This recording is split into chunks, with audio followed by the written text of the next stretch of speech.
The sun, a molten disk, bled across the dusty horizon, painting the sky in hues of orange and bruised purple. A lone wagon, its canvas faded and torn, creaked along the rutted track, a silhouette against the dying light. Inside, May, a woman of 29, her features delicate yet etched with a quiet resilience, clutched a small, worn leather pouch. Her fingers, calloused from years of toil, fumbled with the drawstring. Each penny she extracted, a glint of copper in the dimming light, was placed carefully on her palm, a silent tally of her dwindling hope. The general store, a squat, unpainted building, smelled of leather and stale flour. Old man Hemlock, his spectacles perched on the end of his nose, watched her with a practiced indifference. He knew the look of desperation, had seen it countless times in the eyes of those who carved out a meager existence on the frontier. May's gaze, however, held something more than just need. There was a fierce, unwavering determination that flickered beneath the surface. She had come to this land, a world away from her own, with her husband, driven by the promise of a new beginning, a dream shattered by a rogue bullet 6 months prior. Now, only the echoes of that dream remained, clinging to the walls of her small, lonely cabin in the memory of his laugh. The weight of her grief was a constant companion, a silent shadow that followed her every step. Yet she persevered, driven by an inner strength she hadn't known she possessed. She counted out the pennies, her lips moving almost imperceptibly, each coin a tiny victory against the encroaching despair. A loaf of bread, a handful of dried beans, these were her current ambitions, the small, tangible goals that kept her moving forward. Outside the store, a man leaned against a hitching post, his hat pulled low, obscuring his eyes. His duster, travel-worn and dusty, blended with the twilight. He watched May through the grimy window, a silent observer of her quiet struggle. His name was Silas, and he was a man of few words, his past as shadowed as the canyons he often rode through. He had seen too much hardship, too much injustice to be easily moved.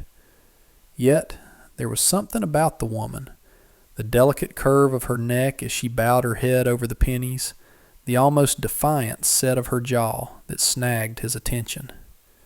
He was a gunslinger, a man who lived by his wits and his skill with a Colt, but a strange, unexpected tenderness stirred within him as he witnessed her vulnerability.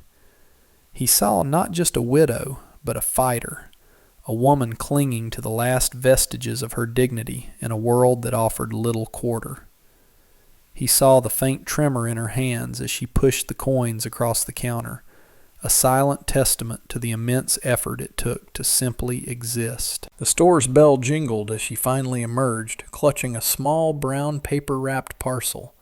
Her shoulders were slightly slumped, but her chin remained high. She didn't notice Silas, her gaze fixed on the path ahead, on the familiar track that led back to her solitary home. He pushed himself off the post, his movements fluid and economical, and followed at a discreet distance, a silent sentinel in the gathering dusk. The dust beneath his boots muffled his footsteps, making him an almost invisible presence. He wondered about her story, about the journey that had brought her to this desolate corner of the world, about the dreams she had carried and the ones she had lost. Days turned into weeks, marked by the relentless sun and the rhythmic creak of May's wagon as she journeyed to and from the small market, selling what little produce she could coax from her arid plot of land. Silas, a phantom presence, often found himself riding the same dusty roads, his path coincidentally crossing hers. He never spoke, merely offered a curt nod if their eyes met, a gesture she reciprocated with a polite, if wary, incline of her head. One sweltering afternoon, her wagon wheel snagged on a stubborn rock, sending a jolt through the rickety frame. The axle groaned, threatening to snap. May, her brow furrowed with frustration, wrestled with the heavy wheel, her small frame straining against the immense weight. Sweat beaded on her forehead, plastering strands of dark hair to her temples. Her hands, already raw from farm work, were quickly becoming chafed and bruised. She let out a soft sigh of exasperation, a sound barely audible above the chirping of cicadas. Suddenly, a shadow fell over her. Silas, dismounted and leading his horse, stood beside her, his expression unreadable beneath the brim of his hat. Without a word he knelt, his strong hands assessing the damage with a practiced eye. He didn't ask if she needed help, didn't offer a platitude. He simply began the work, his movements efficient and precise. May watched him, a mix of surprise and gratitude blooming in her chest. She was accustomed to fending for herself, to facing every challenge alone. His silent assistance was a novel experience, a small, unexpected kindness in a harsh world. He replaced a loosened bolt, tightened a strap, his fingers deftly manipulating the worn wood and metal. The entire process took mere minutes, yet it felt like an eternity, a quiet communion between two strangers. When he finished, he rose, wiping his hands on his duster. "There," he said, his voice a low rumble, the first words she had heard him utter. "Should hold." May, her voice soft, almost a whisper, said, "Thank you. I don't know what I would have done." A faint, almost imperceptible smile touched the corners of Silas's lips. "Just riding through." He tipped his hat and began to turn, but May, emboldened by his unexpected help, spoke again. "My name is May." He paused, his back to her, then slowly turned. "Silas." He offered no more, no explanation of his presence, no further pleasantries. Yet, in that simple exchange, a fragile bridge had been built, a tiny crack in the wall of their respective solitudes. She watched him ride away, a solitary figure against the vast expanse of the prairie, a strange sense of warmth spreading through her chest. It wasn't romance, not yet, but a feeling of being seen, of not being entirely alone. The wagon, now repaired, felt lighter, the journey home less arduous. That night, as she sat by the flickering lamplight in her small cabin, she thought of Silas, of his quiet strength, his unexpected kindness. The memory of his hands, strong and capable, lingered in her mind. She thought of her husband Chin and the life they had dreamed of. The ache of his absence was still profound, but for the first time in a long while, a tiny flicker of something new, something akin to hope, stirred within her. A month later, a vicious summer storm swept across the prairie, lashing rain against May's cabin, rattling the windows and threatening to tear the roof from its moorings. The wind howled like a banshee, a terrifying symphony of nature's fury. Inside, May huddled by the meager fire, the flames dancing hypnotically, casting flickering shadows on the walls. Her small stock of firewood was dwindling rapidly, and the relentless rain made it impossible to gather more. The cold, damp air seeped into the cabin, chilling her to the bone. She worried about her crops, about the fragile sprouts that were her only hope for sustenance. The storm felt like a personal assault, another cruel blow from a world that seemed determined to break her spirit. She remembered Chin, his strong arms around her during similar storms back in their homeland, his reassuring voice whispering promises of safety. Now there was only silence, broken by the incessant roar of the wind and rain. Suddenly, a loud thud shook the cabin, followed by a series of frantic barks. Her small dog, a scruffy terrier named Lucky, was agitated, scratching at the door. May, her heart pounding, cautiously approached, peering through a crack in the doorframe. Outside, huddled against the driving rain, was Silas, his duster plastered to his body, his hat dripping water. In his arms he carried a large bundle of firewood, neatly stacked and covered with a canvas tarp. He looked soaked to the bone, his face grim, but his eyes held a familiar, quiet determination. He hadn't come to talk or to offer comfort with words. He had come to act. May quickly unbarred the door, pulling him inside.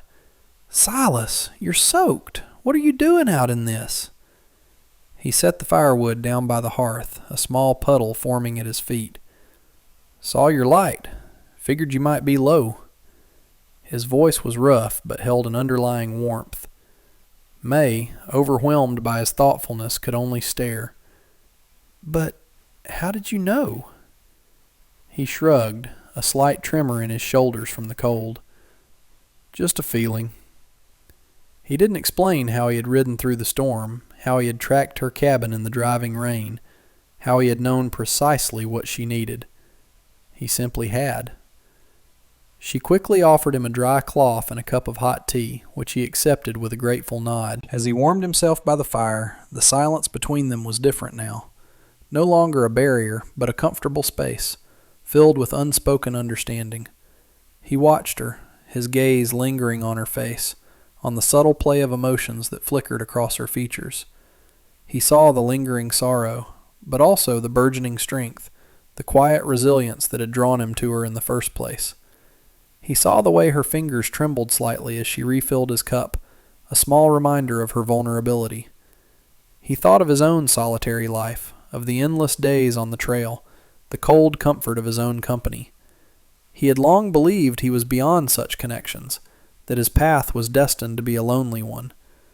But watching May, seeing her quiet courage, her unwavering spirit, he felt a stirring of something he hadn't known he still possessed, a desire for connection, for warmth, for a home that wasn't just a place to rest his head. The storm raged on through the night, but inside May's cabin, a different kind of warmth began to bloom. Silas, after ensuring her fire was well fed and her cabin secure, made to leave, but May, with a sudden surge of courage, stopped him. "Silas," she began, her voice soft but firm, "you can't go back out in that. You'll catch your death." He hesitated, his gaze meeting hers. He was a man accustomed to facing danger, to pushing through hardship, but there was something in her eyes, a genuine concern that he hadn't encountered in a long time, that made him pause. "I'll be fine," he mumbled, but his conviction wavered. "No," she insisted. "You won't. Stay. There's a spare blanket by the fire."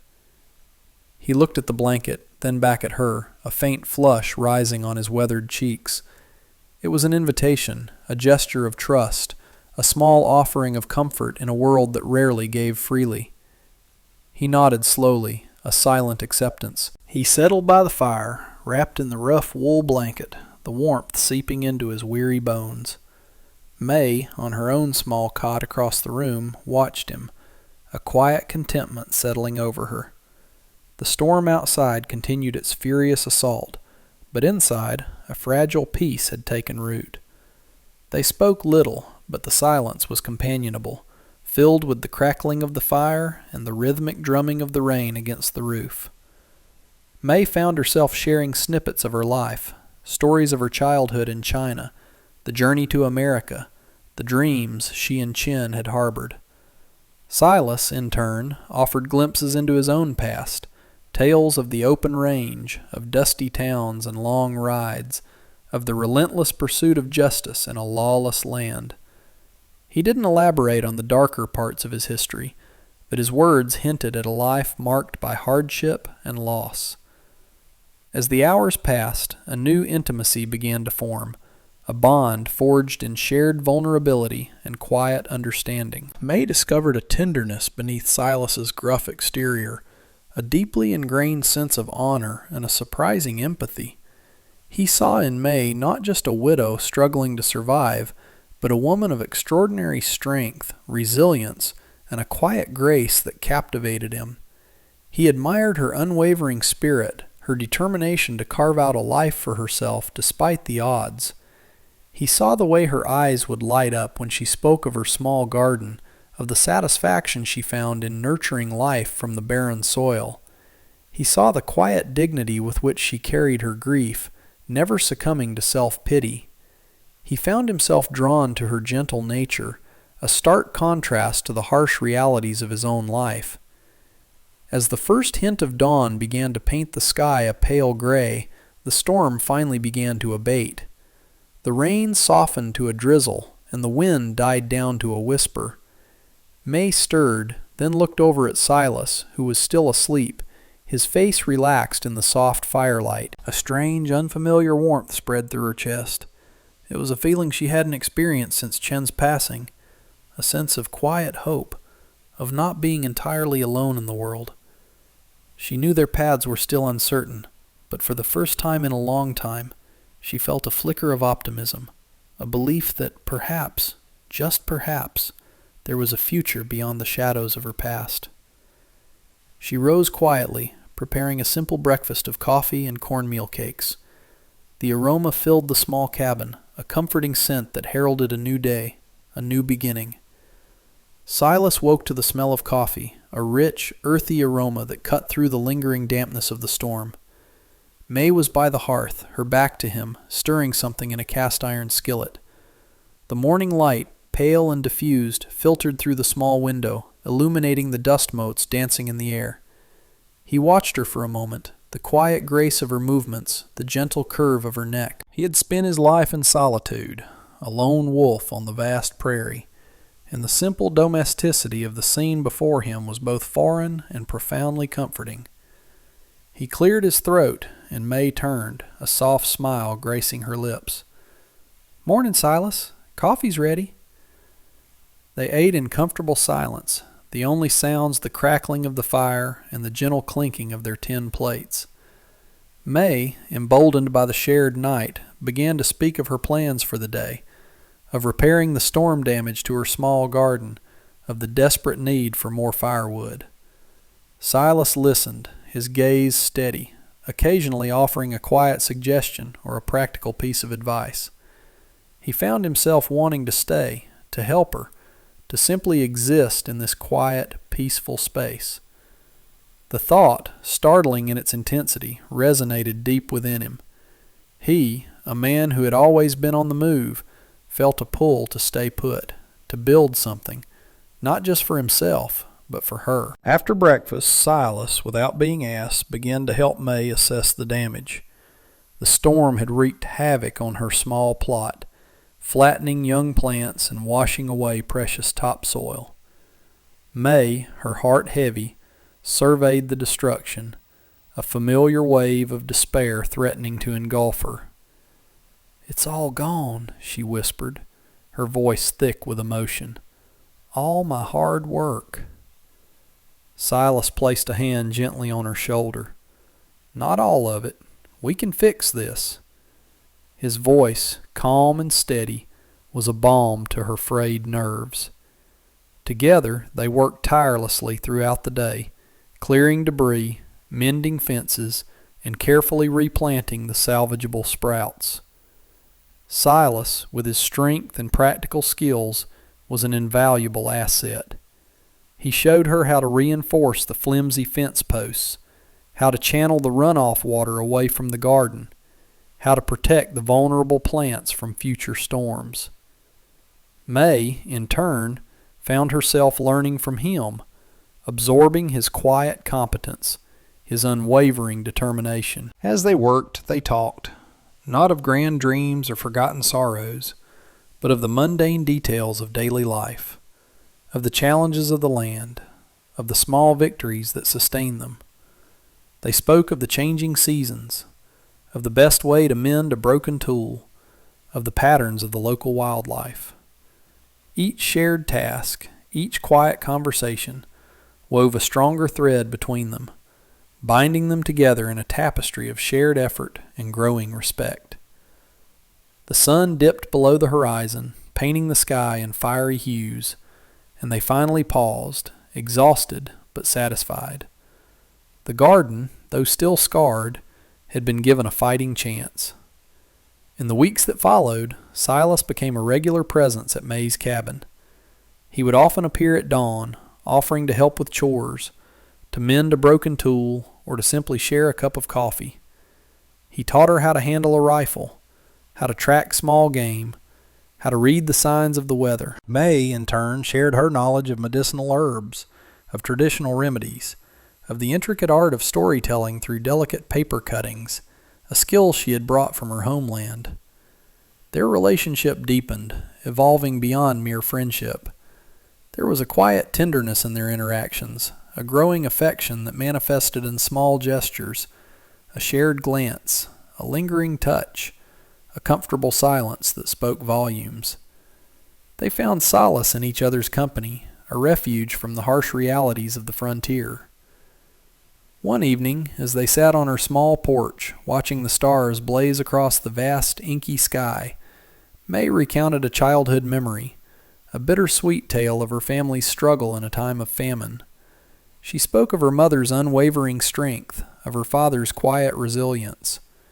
Silas listened, his gaze fixed on the distant horizon, but his attention entirely on her words. When she finished, he reached out, his hand gently covering hers. "Your parents," he said, his voice low. "They sound like good people, strong people." May nodded, a tear tracing a path down her cheek. "They were. I miss them." Silas squeezed her hand. "I know." He didn't offer platitudes, didn't try to diminish her grief. He simply acknowledged it, a silent testament to his understanding. One crisp autumn morning, a rider appeared on the horizon, a dark smudge against the pale sky.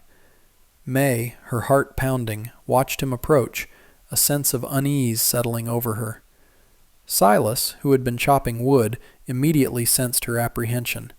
He straightened, his hand instinctively going to the Colt at his hip. The rider, a rough-looking man with a cruel glint in his eyes, reined his horse to a halt a few yards from the cabin. "Heard there was a pretty little widow out here," he sneered, his gaze raking over May with an insolent leer. "Property of the land, as it were." May recoiled, her hand instinctively clutching the front of her dress.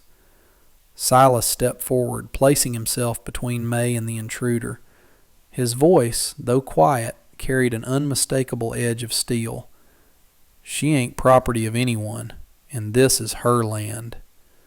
The rider scoffed. "Oh, a protector, eh? What's a gunslinger doing defending a China woman?" Silas's eyes narrowed, a dangerous glint appearing in their depths. "That's none of your concern. Now ride out."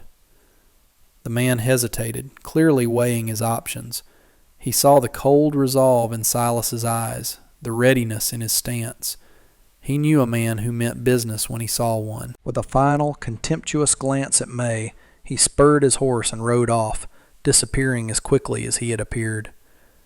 May, her knees weak with relief, leaned against Silas, her body trembling. "Thank you," she whispered, her voice choked with emotion. "You saved me." Silas held her close, his arms a protective embrace. "No one's going to hurt you, May. Not while I'm here." The incident with the rider underscored the precariousness of May's existence and the growing bond between her and Silas. He continued to stay, his presence a constant source of comfort and security. They began to build a life together, a quiet, unassuming existence forged in the crucible of the frontier. He helped her expand her garden, building a small irrigation system that brought water from a nearby spring. He taught her to ride a horse, to navigate the treacherous trails, to read the subtle signs of the wild. She in turn taught him the intricacies of her language, the beauty of her culture, the resilience of her spirit. Their love grew, a slow burn flame that deepened with each shared sunrise, each quiet evening by the fire. It was a love born not of grand declarations, but of shared hardship, mutual respect, and an unwavering commitment to each other. He saw her counting pennies one evening, a familiar ritual, but this time her face held not desperation, but a quiet hope. He reached out, taking her hand. "No more counting pennies alone, May," he said, his voice soft. "From now on, we count them together." She looked up at him, her eyes shining with unshed tears. "Silas," she whispered, You filled my home with love." He smiled, a genuine, heartfelt smile that transformed his rugged features. "And you, May, filled my life with meaning." One day they journeyed to the nearest town, not for supplies, but for a purpose far more profound. They stood before the circuit judge, a grizzled old man with a kind face, and exchanged vows. There were no grand celebrations, no elaborate ceremonies, just a quiet, heartfelt promise to each other, witnessed by the dusty walls of the courthouse. As they rode back to their cabin, the sun sinking below the horizon, painting the sky in vibrant hues of orange and purple, May leaned her head against Silas's shoulder. The wagon, once a symbol of her solitude, now felt like a vessel of shared dreams, a sturdy craft carrying them towards a future they would build together.